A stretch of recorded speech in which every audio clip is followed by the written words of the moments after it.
I had a happy childhood.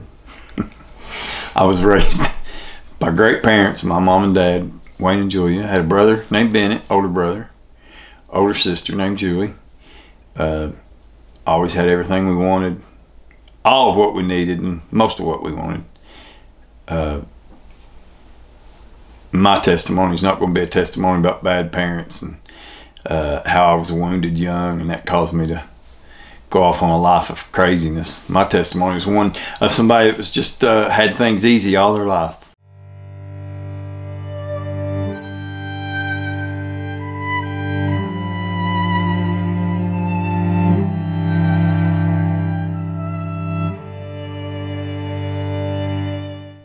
Everything seemed to just come easy to me. Anything I wanted to try, anything I was interested in, and if it was something my parents supported me in, I was allowed to do it. Pole vaulted in high school. It's pretty good. I won state 2 years. Went to college to pole vault.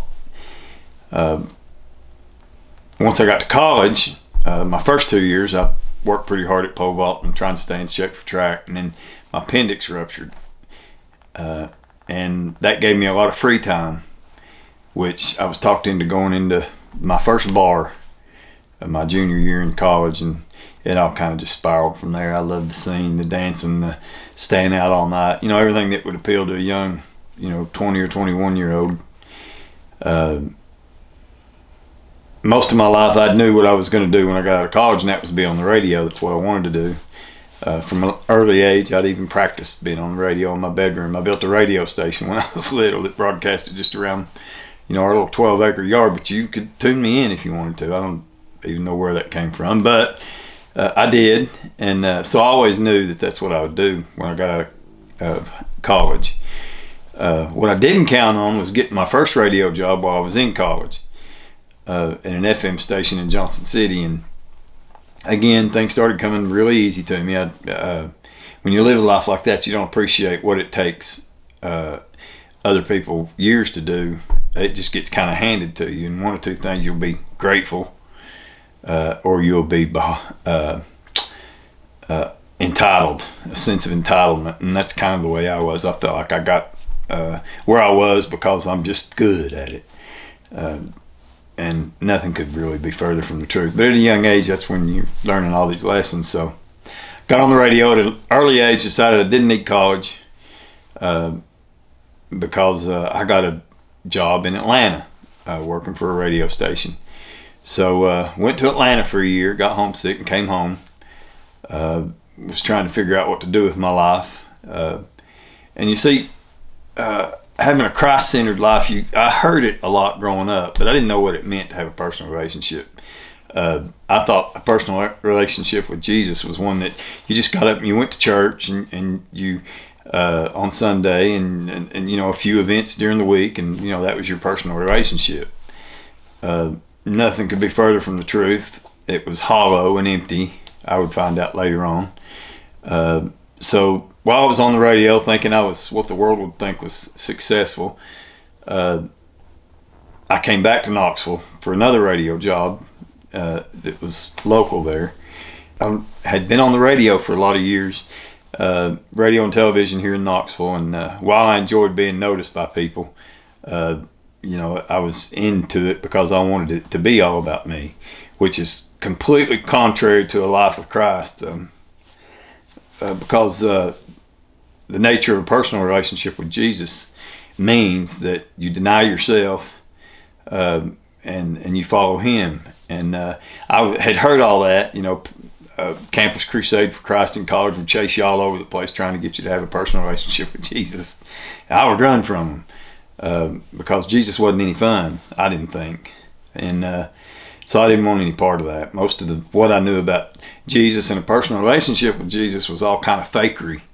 The people that I knew that were involved in it were one way on Sunday and acted a different way through the week, and I just really didn't want any part of that. As I got older and I was in my first marriage, I thought that a relationship with Jesus meant that you get your kids up, you drag them to church every Sunday, and that made you a good father, and so that's what I did.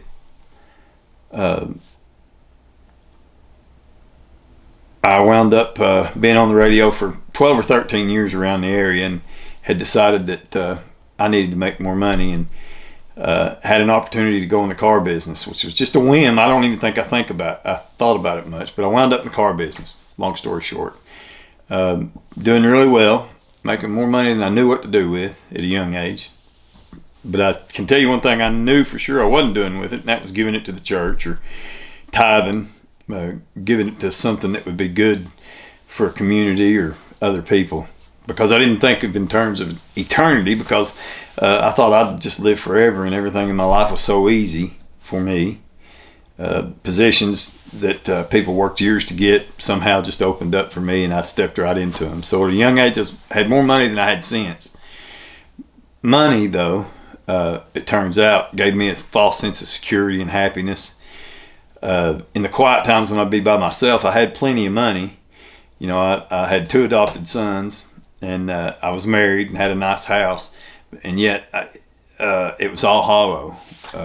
There wasn't much joy in my house. You know, of course there was around the kids, but me personally, I would sit around in that big house and think, is this all there is? There's got to be something more. And but I didn't even try to answer that question. Didn't really know where to look. I just kept looking for things that would make me feel like I was worth something. And no matter what I'd achieved in my life, no matter the opportunities that were given to me, they all were just kind of hollow.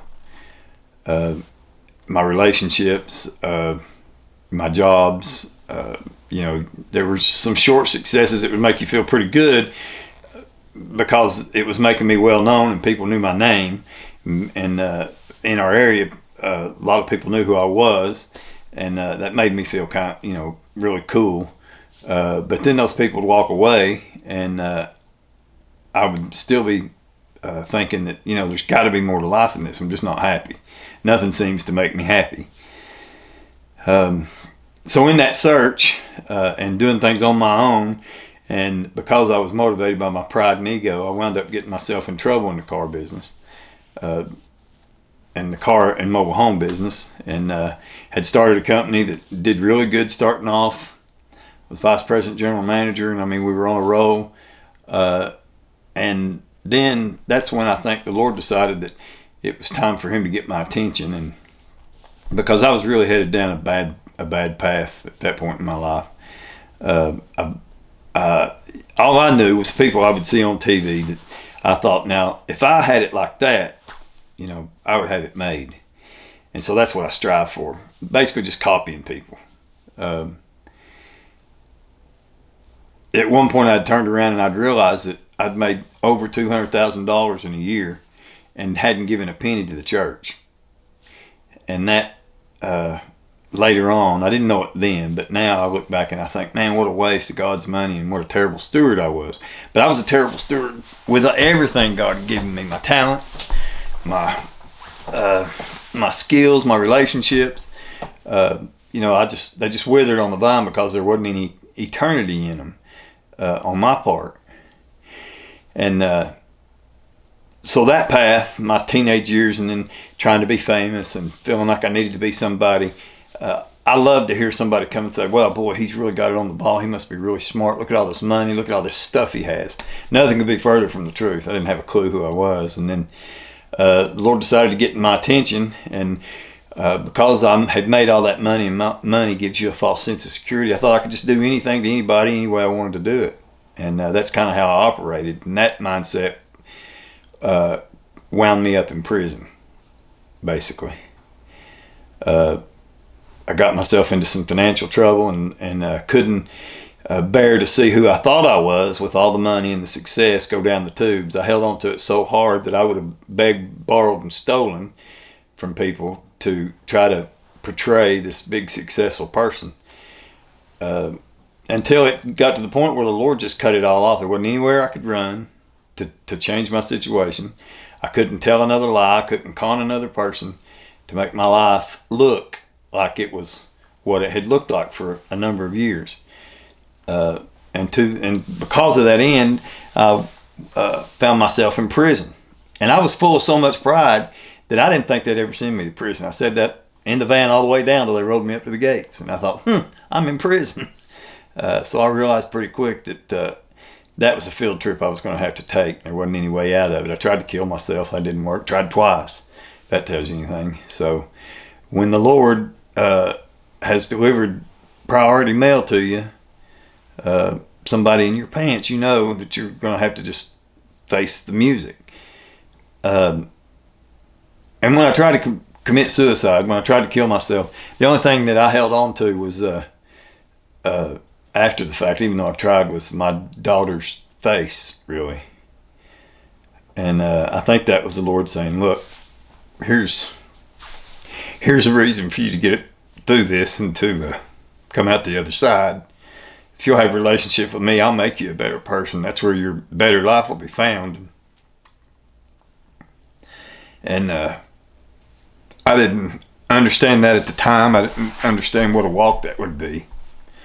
And so I just kind of said, hey, I'll be all right. And I sucked it up and went in and just tried to be a tough convict, like a playground. I went in there like I was the toughest thing around. Got in a couple of fights and put in the hole. And for a guy with ADHD, if you want to get his attention, you put him in a closet. Don't let him move for 12 months or 90 days. You'll do a lot of thinking. I know I did. And there I sat in prison. I call it big boy timeout because it sounded better. Looking around at all the destruction and ruins of a life that I just threw in the trash, squalor. You think of every word to describe thrown away or useless. That's what my life was at that point. And so I got up one morning and I thought, what am I doing here? And I knew that the Lord was calling me to a relationship then. Little things like that would pop into my mind that I'd never heard before in my life would be like, just follow me and see. You've tried everything else, now try me.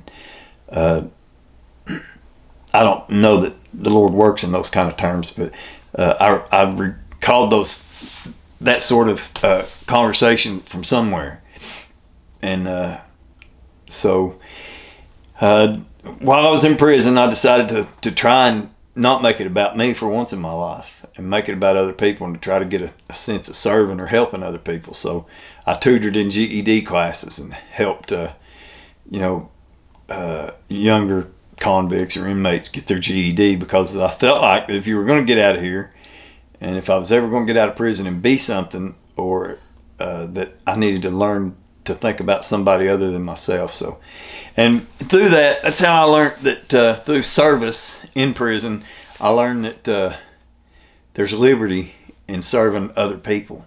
There's a whole nother life and a whole nother way to feel, and it made me feel good to be doing something that was good in a place where nobody else could see it but people that were in prison.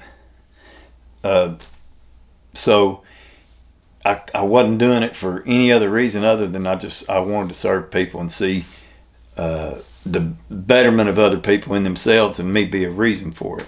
And so that's where the Lord kind of started changing my thinking to be more of a service-minded person and doing things good for somebody else, not for any other reason, but it was just the right thing to do. Still didn't know Jesus. I knew he was all around me. I knew that he was working on me pretty hard, but I just wasn't ready for all that. One was because I was in prison, and I thought I needed to be tough. And so I got paroled out of prison and came home. Was home 6 months and tried to intervene in a fight at a gas station that wound me back in prison for 2 more years. And that's when my relationship with Jesus really began to take on a life of itself. It couldn't be stopped. I mean, the Lord was going to be Lord of my life, and he called me to a relationship with him, and it was going to happen. No matter how I tried to fight it. And I did try to fight it. Good church people everywhere. People from my church that I didn't know then, that I know now over the 8 years since I've been saved, were praying for me. My sister went to that church and my brother-in-law, and since I've met people that said, we knew we were praying for you, but we didn't know that you were the one that we were praying for. And that used to just amaze me. And long story short, I kind of started going to church, and I kind of started being around some church people, and then and even bits and pieces of that, while they felt good, still rang a little hollow until one night I was going out to a Christmas party to sing for a group of people that were at a county government Christmas party in a place called Union County. And I know it sounds crazy, an inmate from that county going back to sing for the mayor and all the people that work in the courthouse, but that's the way the Lord works. I mean, he opened doors for me to meet all kinds of great people who, for all intents and purposes, should have treated me a little lesser than what I was. I mean, I was an inmate in a jail who had just destroyed my life, didn't care about anybody really but myself, and yet the Lord used these people to demonstrate grace and mercy to a guy that desperately needed it at that point in my life. I just needed somebody to believe in me because I was without hope. I didn't even believe in myself. And one by one, it started with a guy that would get me out when I was in jail. He'd get me out and we'd go do maintenance. He wound up being my best friend over the years. One of those jewels that I hang on to now that I wouldn't give up for anything. Little moments with him. Because one of the things I was never good at was relationships, because it was always about me, and I didn't think that would ever change. And so when I was bargaining with the Lord, I'd say, okay, Lord, you say I need to give up this, but how am I going to do that? You know how much I like the attention of that, or this and this and that. And then the night I got saved, I could feel the walls just crumbling all around me. I pulled off the side of the road to go sing at this Christmas party. And that's the night I got saved, and I said, okay, Lord, I'm going to try it your way. And so started up the car, and I'm headed up to this Christmas party. I'm thinking, but Lord, what do I do about drinking? I love to drink. And, well, that was easy. He just made everything I drank taste terrible. The other attention stopped the night that I walked into this Christmas party, because I went in to sing, and the first table I came to was a group of people sitting at, and there's one lady sitting there, and she just had this smile that just lit up the room.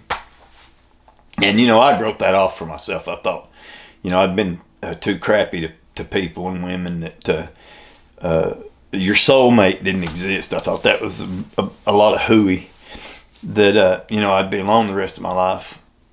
And there sitting at this table was a girl that just smiled. Her smile lit up the room. I remember it like it was yesterday. And I said, well, how are y'all doing? My normal, in public thing. And I said, they were introducing people around town. I said, well, who's this? And they said, well, this is Tammy, and she works for the post office. And I said, well, what's her husband think about her being out so late, on Christmas, during Christmas? And they said, well, she's not married. And I said, scoot over. And I went to sit down there. So, and she's the one I married. And it was quick order too. The Lord told me that this is the one for you, and I knew it. No doubt in my mind. So with that confirmation, I started acting on faith, because I married her, and I didn't think I would have ever deserved a soulmate or a helpmate. The Bible says he who finds a good woman, he that finds a good woman, it's a good thing. And in my case, it proved it to be true. It really is and was a good thing. I'm not saying we live in a fairy tale. There's days she wants to kill me, and I get that. But I would not be the man that's sitting here today with a relationship with Jesus if it weren't for her. There's no doubt in my mind. You'd have to ask her about the benefits of being married to me. I'm sorry. But she's a special woman, and the Lord knew that that's what it would take for me. In that restoration of my life is the beauty of the Lord, and His plan is perfect, because when I married her, all my relationship got better. He restored the relationship of me having a wife, and then He restored my kids, and then restored me with more kids. She had 3 kids, and I had 3. So that's a ball team. And even her kids, even though they have fathers, they feel so much like my own. I love them dearly, and I worry about them, and I wonder what's going on in their lives. And again, it's just examples of mercy and grace. Things you don't deserve, but you have them anyway. And I've never taken that for granted, and I've always tried to appreciate it. Because these are people that don't have to love me, they don't have to get to know me. I really have no significance in their life except that the Lord of all creation governs my life. And it was only after being that submissive and realizing that apart from Jesus, I'm really nothing. I'm not worth anything. My life doesn't have any value.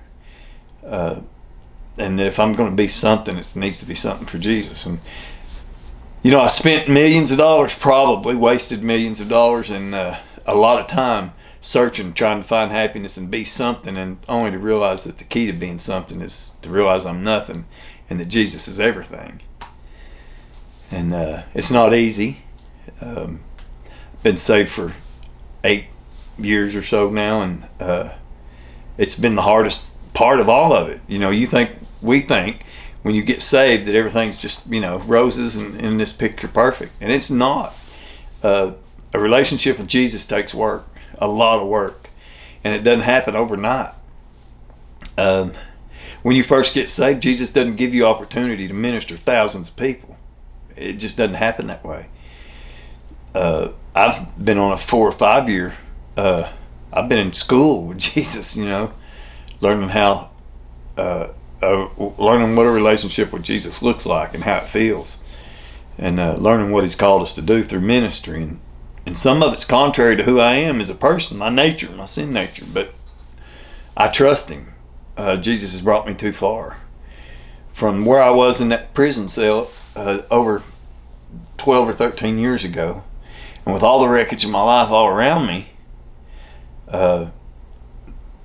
I realize how far He's brought me, so I don't have a lot of patience for worry, and I need to work on that, because some people worry. It's just the way that's their nature. But I know that Jesus, He was the answer for me. He holds all the answers, and He's answered every problem in my life. As long as I would give it to Him, He solved it. And I've got to watch my daughter grow up, get married. We have a great relationship. She loves my wife. My wife loves her. I love my wife's kids as my own. We have we have a bunch of grandkids. We get to see Rayleigh and Owen the most, because my other grandkids are grown. And it's just a life I never thought I would have. And while it's great, I've never forgot the fact that I have it. Because of my relationship with Jesus, and because He does everything He says in the Bible. He does. I mean, He goes before us, goes before me, and He makes my pathway straight. And all He asks is that I believe in Him, and then that I think of others before I think of myself. I mean, that's the commission, and so that's what I try to do. I'm better some days than I am others, like in traffic. But it's a constant work. He works on me every day. I wouldn't take anything from my relationship with Jesus, because through Him I found my family. He gave me my family back. He gave me a purpose. I'm Mark Northern. This is my testimony. I hope it helped you.